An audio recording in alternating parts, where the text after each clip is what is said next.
오늘 본문의 내용은 레아라고 하는 사람에게 주목하고 있습니다. 사랑받지 못하는 한 여성에게 초점을 맞추고 있는 거죠.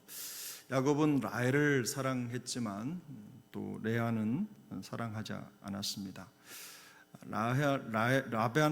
라반에게서 받은 그야말로 뭐라고 할까요? 옵션인 거죠. 본 제품을 사면 거기에 끼워주는 형식으로 레아가 야곱의 아내가 되었습니다. 여자로서는 참 고통스러운 상황이 아닐 수가 없죠. 이런 상황에 이렇게 시집을 가서 더군다나 천덕꾸러기처럼 취급을 받는다는 것은 너무나 고통스러운 시간입니다. 그런데 오늘 본문을 시작하면서 아주 의미심장한 한 문장이 있죠. 여호와께서 레아가 사랑받지 못함을 보셨고 또 그의 태를 여셨는데 라헬은 아이를 갖지 못했다라고 하는 매우 대조적인 모습으로 시작을 합니다. 레아는 하나님께서 은혜를 주셔서 이후 연속해서 네 아들을 출산을 하죠. 첫 번째 르우벤을 낳았습니다. 그 르우벤이라고 하는 이름의 뜻이 바로 보라 아들이라 이런 의미인데, 아들을 낳고 무슨 생각이 들었겠습니까? 우리나라 옛날 사회도 남아 선호 사상이 있어서 아들을 낳으면 며느리가 인정받고 사랑받고, 딸을 낳으면 아들을 낳을 때까지 낳아야 하는. 제 친구가 그 집이 10명 낳았는데 7명까지 딸을 낳고 8번째, 9번째 아들을 낳습니다. 그리고 10번째 딸을 낳습니다. 그 친구 아버님이 굉장히 완고하신데 하여튼 아들을 낳을 때까지 해야 된다. 그래가지고 딸을 7을 낳고 그 다음에 8번째 아들이 제 친구고, 그 다음에 그 동생을 낳고 마지막 또 막내 딸을 낳았죠. 그 정도로 우리나라도 그 남아 아들을 원하는 그런 사고가 강했던 민족이긴 합니다. 근데 두 번째 아들을 낳고 이름을 시므온이라고 지었습니다. 그 시므온이라고 하는 이름의 뜻은 들으셨다라는 뜻이죠. 하나님께서 레아의 괴로움을 들으셨다. 그래서 그 과정 속에 이 둘째 아들을 낳고 간절함을 하나님 앞에 드렸을 때 하나님이 나의 아픔과 상처를 들으시고 고쳐주신다. 이제는 남편과 함께 할 수 있는 상황이 되었다. 사랑을 받을 것이다. 이런 기대감을 가지고 있는 겁니다. 첫째 아들과 둘째 아들. 아마 그때까지도 야곱의 사랑에 이 풍성함을 누리지 못했던 것 같아요. 셋째 아들의 이름은 레위입니다. 레위는 연합이라는 건데, 셋째 아들을 낳으면서까지도 레아는 야곱의 사랑에 갈급한 모습을 보입니다. 그런데 넷째 아들을 낳으면서는 그 노래가 바뀝니다. 그 기도가. 여러분 35절을 같이 한번 읽겠습니다. 35절. 그가 또 임신하여 아들을 낳고 이르되 내가 이제는 여호와를 찬송하리로다 하고 이로 말미암아 그가 그의 이름을 유다라 하였고 그의 출산이 멈추었더라. 우리가 이미 알고 있듯이 유다는 예수님의 직계 조상입니다. 마지막 레아가 네 번째 아들을 낳고 이제는 첫 번째, 두 번째, 세 번째 가졌던 마음의 고백이 어떻게 바뀌냐면, 네 번째는 이제는 하나님을 찬송하리로다. 이제는 하나님을 찬송하리로다라고 하는 찬송이라는 말로 이름의 뜻이 바뀝니다. 하나님께 영광을 올려드린 거죠. 아마 긴 시간이 흐르면서 이 네 번째 아들을 낳는 동안 마음속에 가득했던, 채우지 못했던 마음속의 빈 공간을 채우는 방법을 비로소 깨닫게 된 것입니다.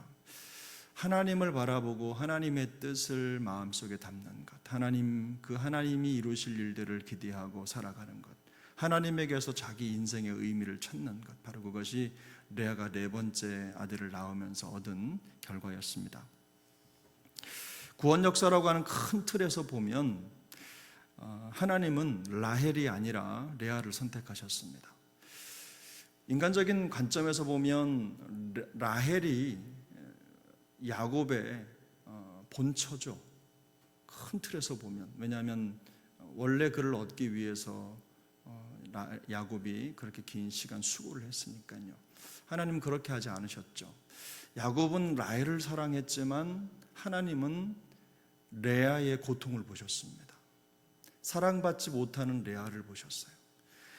라헬은 야곱의 사랑을 듬뿍 받았지만 레아는 거꾸로 보면 사람에게는 사랑받지 못했지만 하나님의 관심을 받았고 하나님의 사랑을 받은 겁니다. 여러분, 이 둘 중에서 어느 편을 선택하고 싶으십니까? 둘 다요는 답이 없습니다. 둘 중에 하나만 선택하라면 여러분은 어느 편을 선택해서 나도 그와 같기를 원한다고 고백하시겠습니까? 아마 지금 마음으로는 다 레아를 선택하겠죠. 그러나 대부분의 사람은 라헬을 더 좋아합니다. 야곱은 라헬을 더 사랑했지만 하나님은 레아를 선택하셨다. 이 사실이 우리에게 주는 교훈이 무엇입니까? 하나님은 왜 라헬이 아니라 레아를 선택하셨을까요? 하나님은 왜 야곱이 더 사랑하는 라헬이 아니라 상처 속에 사랑받지 못하는 레아를 선택하셔서 그리스도의 계보를, 메시아의 역사를 이어가도록 하셨을까요? 인간적으로 보면 하나님이 레아를 선택하셨다는 것은 야곱에게는 아픔입니다. 평생 동안 기도하고 라헬을 통해서 뭔가 이루어지기를 바라고 자기의 가문이 더 견고해지기를 원했던 이 야곱의 바람과는 완전히 다른 방향으로 가고 있는 것이죠. 근데 하나님은 라헬이 아니라 레아를 선택하셨어요. 이유가 무엇입니까? 바로 거기에 우리가 누리고 있는 복음의 비밀이 담겨 있습니다. 첫 번째로는요, 복음의 은혜는 외모나 인간의 사랑의 능력으로 얻어지는 것이 아니죠. 하나님의 전적인 은혜로 주어집니다. 누가복음 4장 18절에 말씀하고 있는 것처럼 눈먼 자, 눌린 자, 또 갇힌 자들을 위한 복음의 역사가 나타나는 겁니다. 복음은 그런 겁니다. 눌린 자들을 자유케 하고 눈먼 자들을 뜨게 하고 그들에게 진정한 해방을 주는 것이 복음이라는 겁니다. 복음의 역사를 결정짓는 것은 사실 라헬의 아름다움이나 야곱의 사랑이 아닙니다. 소외되고 버려진 것 같은 죄인을 찾으시는 하나님의 사랑이 복음의 방향을 결정하는 거죠. 우리의 인생의 가치를 결정하는 것입니다. 두 번째 의미는요, 우리를 향한 하나님의 사랑이 우리의 진정한 가치를 결정한다는 겁니다. 우리 그리스도인들이 가져야 할 가장 중요한 가치가 어디에 있습니까? 바로 레아를 사랑하셔서 그를 기억하신 하나님의 사랑에서 우리의 가치를 찾는 거죠. 그래서 하나님이 알아주시면 족하지. 제가 며칠 전에도 말씀을 드렸지만 주님이 기억하시면 족하리, 이런 찬양 만들어서 부르잖아요. 그런데 이게 노래 가사뿐일 때가 얼마나 많은지 우리가 잘 알 겁니다. 이런 노래를 항상 부르면서도 사람의 인정에 목이 말라서 마음이 흐트러집니다. 너무너무 쉽게 흐트러지죠.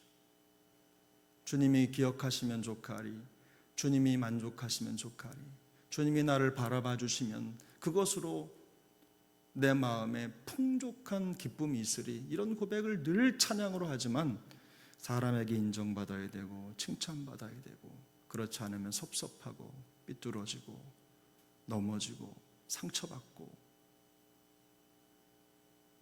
하나님이 무언가를 안 해주셔서라기보다도 이 세상에서 늘 자기 자신의 존재감이 흔들리기 때문에 울며 주저앉아 좌절하는 겁니다. 그러나 진정한 가치는, 우리 그리스도인들의 진정한 가치는 사람의 시선이 아니라 하나님이 우리를 지금 보고 계시다는 것, 바로 그 사실인 줄 믿습니다. 성도는 그걸 깨달아야 됩니다. 그걸 깨달아야 그때부터 진정한 신앙생활이 시작되는 거죠. 그러므로 우리의 고통을 찬양으로 바꾸실 하나님께 소망을 두는 것, 그 하나님께 시선을 두는 것, 바로 그것이 신앙생활의 진정한 의미인 겁니다. 복음이 우리 안에 자리 잡게 되는 거죠. 인간관계 속에서 누구나 사랑받는 라헬이 되기를 원합니다. 사랑받는 라헬 같은 삶을 살기 원하죠. 그러나 레아와 같이 존재감도 없고 인정받지 못하고 사랑받지 못하는 그런 인생을 살겠다고 자처한 사람은 없습니다. 근데 하나님은 레아처럼 인간의 인정과 사랑의 감정에 목말랐던 우리의 갈망이 하나님을 바라보고 하나님을 찾는 열정으로 바뀌어지길 원하시는 거예요. 이 그리스도인의 성숙함이라고 하는 건 바로 거기에 있습니다. 사람의 갈망과 인정과 기대와 이런 것들에서 이런 것들을 자기 존재의 양식으로 삼던 자리에서 점점 더 하나님의 인정과 하나님의 관심과 하나님의 시선이면 충분하다라고 하는 쪽으로 옮겨가는 거예요. 처음 일이 사랑받는 라헬 같은 모습이었다면 끝으로 가서 유다를 낳은 레아 같은 모습이 신앙생활의 10이라고 할 수 있는 겁니다. 우리의 신앙생활의 여정을 한번 계산해 보면 내가 어디쯤 와 있는가? 어디쯤 와 있는가? 어떤 분들은 교회 직분도 그렇게 계산을 하시는 것 같더라고요. 내가 사람들한테, 성도들한테 그래도 인정받은 거야 라고 하는 그 기준이 내가 받은 직분의 무게를 결정한다 이렇게 생각하시는 것 같아요. 근데 결국 그렇지 않습니다. 겉모습은 그렇더라도 우리의 마음만큼은 하나님 앞에 과연 우리가 어떤 모습으로 주를 바라고 있는가, 이것이 우리의 신앙의, 우리의 직분의 무게를 결정하게 되는 것인 줄 믿습니다. 인정받지 못하는 현실에 괴로워하기보다는 보이지 않는 자를 찾으시고 놓치지 않으시며 또 그를 통해서 복음의 새 역사를 이루어 가실 하나님을 주목할 때 진정한 기쁨과 감사와 찬송이 회복되게 될 줄로 믿습니다. 오늘 우리의 삶의 여정도 레아의 기쁨을 회복하는 그런 여정이 될 수 있기를 예수님의 이름으로 축복합니다.